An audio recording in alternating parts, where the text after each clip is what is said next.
the founding of the burial ground here in New York, this monument would not be in place if it wasn't for this woman right here.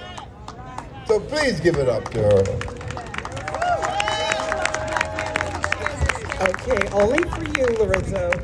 The only thing I will share with you is after I worked on the African burial ground, it changed my life. And so that is what I've dedicated my life and my career to. I preserve burial grounds all around the world. Oh, wow. We just got 2 burial grounds designated by UNESCO on the island of St. Eustatius, a Dutch Caribbean island, that we're very, very proud with. I've been working with the community there. There is another burial ground that we're still fighting for, St. Helena, off the coast of South Africa. There is a massive Middle Passage burial ground there.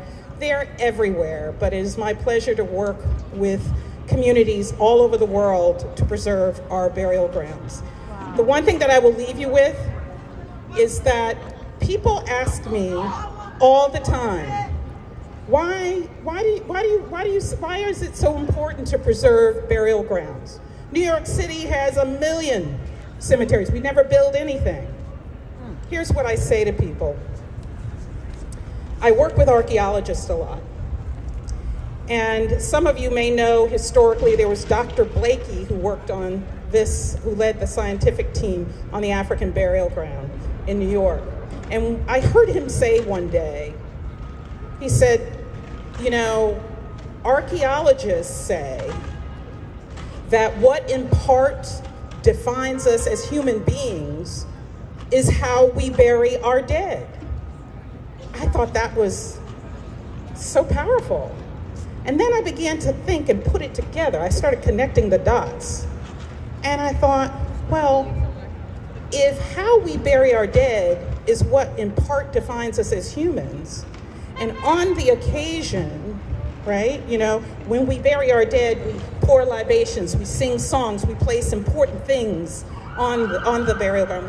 We read important text, right? Those are the kinds of ceremonial things we engage in. And then I started to think, well, at the African burial ground, or any of these other grounds that I work on the occasion that you have this community that is a community of Black people who are living in a society that says that you are not human, you are subhuman.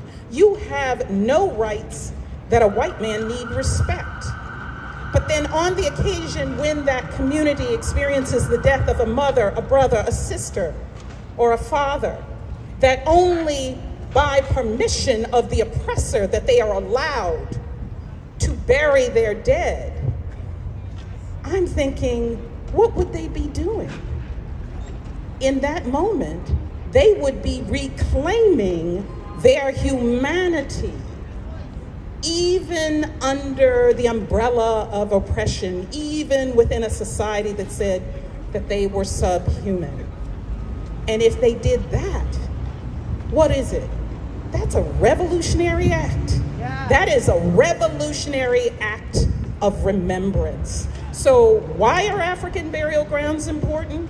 Because, not just because the bones are there, because sometimes the bones aren't, but they're important sites because revolutionary acts were happening in remembrance and remembering those people, reclaiming their humanity, right?